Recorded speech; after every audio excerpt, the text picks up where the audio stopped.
pod RecoNG est un pod de reconnaissance de nouvelle génération qui est opérationnel sur avion Rafale depuis octobre 2010.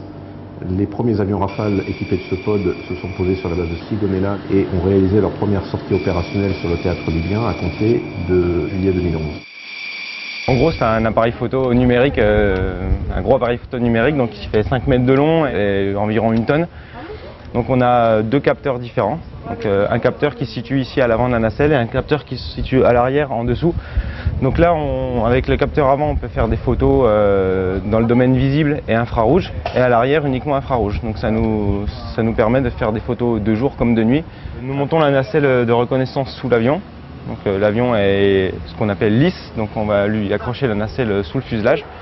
Donc on a besoin de 4 spécialistes pour accrocher cette nacelle puisque les 4 roulettes du chariot sont indépendantes.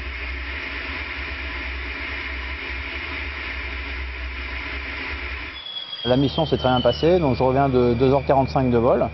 On a effectué une mission de reconnaissance au-dessus de la Libye, donc dans la région de Tripoli, avec une quinzaine de recueils qui vont permettre ensuite à nos interprétateurs photos de recueillir des renseignements qui seront importants pour la suite du conflit. Il y a plusieurs façons de récupérer en fait les images de l'avion. Déjà pendant le vol, la nacelle ou le pod est en mesure d'envoyer les images qu'il a prises directement sur la tourelle que vous voyez juste derrière moi.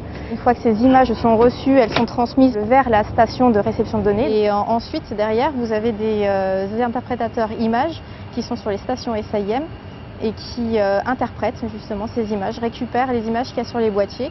Ce sont des missions qui ont lieu tous les jours, de nuit, et qui amènent des images à finalité tactique. C'est-à-dire qu'on observe le déploiement, les déplacements, les intentions des forces pro-Kadhafi pour alimenter la chaîne de commandement pour les prises de décision jusqu'aux frappes aériennes.